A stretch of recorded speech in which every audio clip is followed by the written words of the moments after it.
Car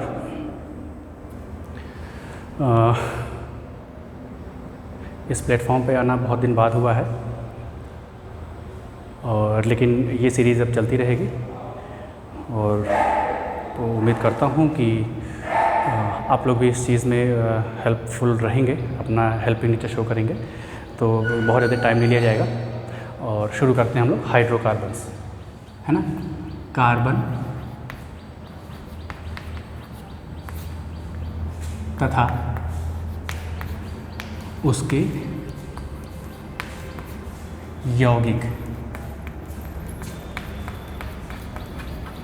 है ना। This is written in English, carbon and it's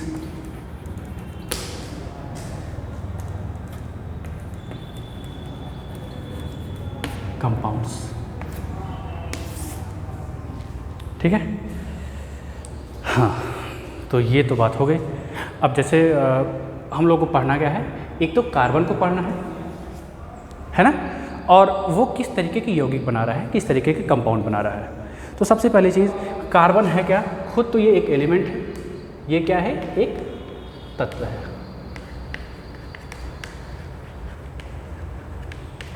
ये क्या है, एक तत्व है। और आप जानते हैं कि जब तत्व जो एलिमेंट्स होते हैं वो एक निश्चित अनुपात में जुड़ते हैं, रासायनिक संयोग के द्वारा कुछ नियम वगैरह होते हैं, वो चीज़ आपको यहाँ पे नहीं जाननी है, तो वो क्या बनाते हैं, यौगिक का निर्माण करते हैं। क्या मैंने बोला कि जब एलिमेंट्स एक डेफिनिट रेशियो में केमिकली कंबाइन करते हैं तो किस चीज़ को बनाते हैं, कंपाउंड्स को बनाते हैं। ठीक है, तो ऐसे ही इस चैप्टर में हम क्या देखने वाले हैं, बेसिकली ये आपका जो ये फर्स्ट इंट्रोडक्टरी लेक्चर होगा, इसमें आपको ये जानना है कि हम लोग क्या क्या यहाँ पे पढ़ेंगे। बेसिकली स्टार्ट कैसे करना है हम लोग को, ये हम लोग यहाँ पे देखेंगे, किक ऑफ कैसे कर रहा है। तो अब इसी तरीके से जैसे कार्बन भी एलिमेंट है ना, और जब ये कंपाउंड बनाएगा, यौगिक बनाएगा, ठीक है, तो ये भी तो यौगिक बनाने वाले जो नियम हैं, जो कंपाउंड्स बनाने वाले लॉज हैं, उनको फॉलो करेगा कि नहीं करेगा। ठीक है, तो उसी के बारे में हम लोग यहाँ पे देखेंगे। ठीक है, जैसे बहुत सारे एग्जांपल्स आप जानते हैं, कार्बन डाइऑक्साइड हो गया, आखिर ये कार्बन का ही तो यौगिक है, कार्बन का ही तो कंपाउंड है ये, और कहीं बाहर से तो नहीं आया है। मीथेन हो गया, है ना, बहुत सारी चीज़ें आपको मिल जाएंगी, लाखों करोड़ों एग्जांपल आप देख सकते हैं, है ना। अगर उस पर वीडियो बनाया जाए तो मैं तो थक जाऊंगा, आपका पता नहीं। ठीक है, तो यहाँ सबसे पहले देखते हैं कि किसी के बारे में जब हमको जानना होता है, जैसे आपको अपने फ्रेंड के बारे में जानना है ना। पहले दिन आप मिले, ये आप कार्बन आपका फ्रेंड होने वाला है, ध्यान देंगे, ये कार्बन आपका फ्रेंड होने वाला है, इससे आपको दोस्ती करनी पड़ेगी, अदरवाइज़ आगे चल के मुश्किल होगी। तो कार्बन अगर आपका फ्रेंड है तो आज आप अपने फ्रेंड से पहली बार मिल रहे हैं, है ना, आज आप अपने फ्रेंड से पहली बार मिल रहे हैं। तो जब पहली बार मिले तो थोड़ी बहुत बातचीत होगी, इंटरेक्शन होगा। ठीक है, तो आप उसके बारे में जानेंगे, तभी ना कह सकते हैं कि हाँ भाई ये मेरा दोस्त है, ये मेरा फ्रेंड है। ठीक है, तो हम लोग पहले कार्बन को जान लेते हैं, ये क्या करता है, कैसा इसका नेचर है। आपने किसी से दोस्ती की तो बिना जाने पहचाने तो दोस्ती करेंगे नहीं, दोस्ती क्या होगी, धीरे धीरे होगी।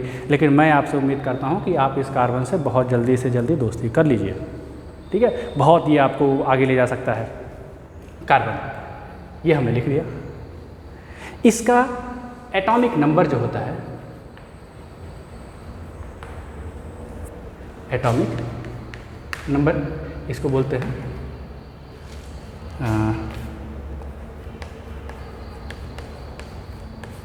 परमाणु संख्या। ये कितनी है, 6 है ना। परमाणु संख्या 6 है। अब अगर परमाणु संख्या 6 है तो इसमें कितने प्रोटॉन, 6 प्रोटॉन होंगे। और क्योंकि ये उदासीन है, न्यूट्रल है, कोई आवेश वगैरह दिख नहीं रहा है, चार्ज वगैरह दिख नहीं रहा है, तो इसमें 6 ही इलेक्ट्रॉन भी होंगे, है ना। 6 प्रोटॉन्स एंड 6 इलेक्ट्रॉन्स। चलिए, ये हो गया, थोड़ी बहुत इन्फॉर्मेशन मिली। अब तुरंत देने पूछ लेंगे सब कुछ, एकदम डर गया तो फिर। ठीक है, आगे बढ़ते हैं। अब एटॉमिक मास की बात करें दूसरा क्वेश्चन हमने कार्बन के सामने दागा, इसको बोलते हैं परमाणु द्रव्यमान। ये कितना होता है? 12 होता है, 12, है ना। इसमें 12 एटॉमिक मास होने का मतलब क्या है, परमाणु द्रव्यमान होने का मतलब क्या है कि इसमें 6 ही न्यूट्रॉन भी हैं। कितने न्यूट्रॉन्स हैं? 6 न्यूट्रॉन्स। कैसे हमने पता किया? आपको पता होगा कि जो द्रव्यमान संख्या होती है, द्रव्यमान संख्या होती है, ये क्या होता है? प्रोटॉन की संख्या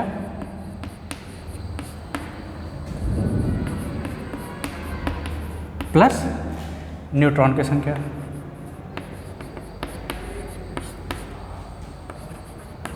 न्यूट्रॉन की संख्या, है ना। ये एटॉमिक नंबर, एटॉमिक मास होगा ये। This is number of protons plus number of neutrons. Neutron neutral होता है, उदासीन होता है, ठीक है। यहाँ हमारे पास जो हमारा नया नया फ्रेंड बना है उसका एटॉमिक मास 12 है। प्रोटॉन हमने बताया 6 है, इसमें नंबर ऑफ न्यूट्रॉन्स ये लिखा, तो नंबर ऑफ न्यूट्रॉन्स कितने हो जाएंगे? 12 - 6, 6। यही चीज़ हमने यहाँ पे लिख दी है, देख रहे हैं?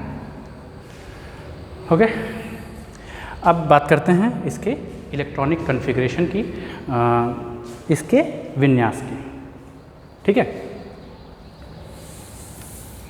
आप इन सब चीज़ों को नोट करते रहिएगा, स्क्रीनशॉट वगैरह लेते रहिएगा और एक कॉपी बुक लेकर के ही बैठें।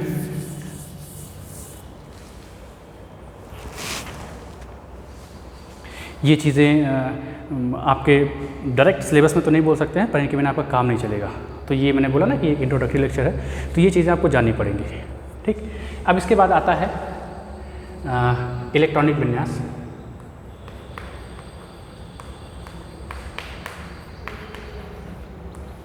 Electronic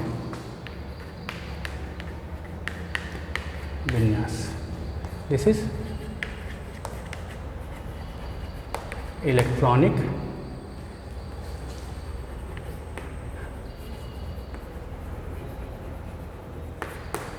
configuration. टोटल 6 हैं, तो आप जानते हैं 2 शेल होंगे, के होगा, एल होगा, इसमें 2 होंगे, इसमें 4 होंगे, बस ये आपने जाना है। मुझे पता है कि आपको इतनी चीज़ें पता होंगी, आप अच्छे लोग हैं, मैं ऐसे उम्मीद कर सकता हूँ और मैं करूँगा, ठीक है। ये हो गया इसका इलेक्ट्रॉनिक विन्यास। कुछ चीज़ें देखते हैं कि कैसे कार्बन को हमको अलग से पढ़ना पड़ता है ना। तो एक एग्जांपल लेते हैं। एग्जांपल कुछ ऐसा होगा कि एक सिचुएशन हम डिमांड करेंगे। सिचुएशन ऐसी है कि आप अपने घर में बैठे हुए हैं, ठीक है। आप कहाँ हैं? अपने घर में। घर में आपके 2-3 कमरे हैं और जो जहाँ पे गेस्ट रूम जो होता है ना, जो ड्राइंग रूम वगैरह होता है, वहाँ पे कोई आया मिलने, कोई बाहर से मेहमान आया, उसको कौन रिसीव करेगा? जो उस ड्राइंग रूम में पहले से होगा, है ना। आप सीधे एकदम अंदर वाले कमरे से तो नहीं ना भाग जाएंगे, ऐसा होता है क्या? नहीं, जो बाहर होता है वो पहले रिसीव कर लेता है, फिर जैसे बताता है कि हाँ किससे मिलना है, किसको मिलना है, तो वो बाद में पता चलता है, ठीक है। तो ऐसे ही कार्बन के जो 2 शेल हैं, ये इसका नाभिक हो गया, न्यूक्लियस है ये क्या है? नाभिक, न्यूक्लियस, ठीक है। कार्बन के 2 शेल हैं, पहले शेल में 2 इलेक्ट्रॉन, एक इलेक्ट्रॉन यहाँ, एक इलेक्ट्रॉन यहाँ, और दूसरे में 4, 1 2 3 4, ठीक है।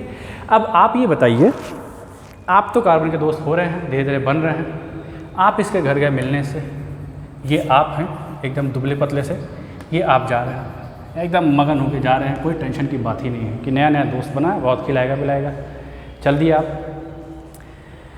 आप जब जाएंगे तो क्या सीधे इसी कार्बन के एकदम सेंटर में चले जाएंगे? पॉसिबल है क्या? क्या कोई आपके घर आता है तो एकदम अंदर वाले कमरे में पहले घुस जाता है? नहीं, अगर घुस जाता तो बताइए, नहीं ना। और वो भी तब जब वो एकदम नया नया है आपके लिए, है ना। कुछ खास रिलेटिव होते हैं, वो दूसरी बात होती है, पर आप तो एकदम नए हैं ना। आपका जो रिलेटिव आ रहा है वो एकदम नया आ रहा है ना। आपका जो दोस्त बना है आप उसके लिए बिल्कुल नए हैं। तो क्या वो आपको परमिट करेगा कि आप एकदम अंदर तक पहुंच जाओ? कभी भी नहीं करेगा। वो क्या कहेगा, देखिए वो आपको मना नहीं करेगा, है ना। भाई थोड़ी बहुत तो दोस्ती हो गई, जान पहचान तो हो रही है, तो आपको मना नहीं करने वाला है, लेकिन वो आपको यहीं बाहर रोक देगा, ये बाहर वाला जो कमरा है। और आपको जो भी करना होगा, जो भी बातचीत करनी है यहीं से करनी है ना। जो भी इंटरेक्शन करना है। अब बातचीत से मतलब समझिएगा आप, मैंने आपको इजी लैंग्वेज में बताने की कोशिश की है, हमने कनेक्ट करने की कोशिश की है। बातचीत का मतलब होता है जितने भी फिजिकल और केमिकल चेंजेस होंगे, ठीक है, फिजिकल एंड केमिकल चेंजेस, भौतिक एवं रासायनिक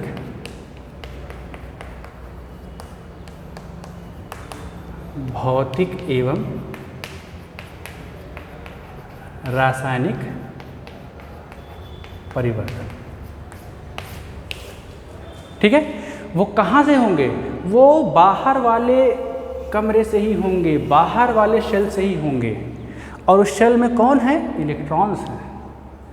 तो कार्बन की जितनी भी प्रॉपर्टीज़ होती हैं, जितने भी गुणधर्म होते हैं, वो कौन डिसाइड करता है कि कार्बन के आउटर मोस्ट शेल में, बाह्यतम कोश में कितने इलेक्ट्रॉन हैं और कैसे इलेक्ट्रॉन हैं। अल्टीमेटली आपको पहले इन्हीं को फेस करना है ना। अगर इन्होंने आपको परमिट कर दिया तब आप अंदर जाएंगे। तो प्राइमरी जो हमारा फोकस होगा, हम ये देखेंगे कि इन इलेक्ट्रॉन्स से अंदर भी प्रॉपर्टीज़ होती हैं। झूठ नहीं बोलूँगा, हमें झूठ क्या बोलना है, मतलब आपको फिलहाल बाहर वाला ही जानना था, इस वजह से मैं बाहर बोल रहा था। अंदर की प्रॉपर्टीज़ होती हैं, लेकिन प्राइमरी फोकस हमारा क्या होगा कि इन बाहर के जो इलेक्ट्रॉन्स है, आखिर आप इन्हीं को फेस करने वाले हैं। इन बाहर के इलेक्ट्रॉन्स से आप कैसा बिहेवियर एक्सपेक्ट करेंगे, मतलब ये आपके साथ कैसा बिहेवियर करने वाले हैं। आप इनको अगर मारने चले जाएं, है ना, तो दिक्कत हो जाएगी ना। फिर ये अपने बचाव में कुछ करेगा, ऐसी चीज़ें होती हैं कि नहीं। तो वही मेरे कहने का मतलब है कि भौतिक एवं रासायनिक गुणधर्म जो हैं, या भौतिक एवं रासायनिक परिवर्तन जो होंगे, physical and chemical changes, physical and chemical properties of the carbon, वो डिपेंड करते हैं कि इसके आउटर मोस्ट शेल में कितने इलेक्ट्रॉन्स हैं, कैसे हैं, और इसकी शेल कैसी है, ठीक है। तो ये चीज़ हम लोग देखने वाले हैं इस चैप्टर में। हम लोग कार्बन को पढ़ना है तो पहले कार्बन को हम पढ़ेंगे, फिर आगे चल के देखेंगे, ठीक है। तो कार्बन बड़ा यूनिक सा एलिमेंट है। ये 4 बॉन्ड बनाता है। 4 बॉन्ड बड़े रेयर होते हैं, है ना। कोई 2 बनाता है, 1 बनाता है, 3 बनाता है, 4 थोड़ा सा अलग ही होता है। तो ये चीज़ इस सीरीज़ को हम कंटिन्यू करेंगे और उम्मीद करता हूँ कि आप लोग को ये समझ में आया होगा। और अगर आपको समझ में आया है तो ज़रूर कमेंट करें, लाइक करें, सब्सक्राइब करें और स्टे सेफ।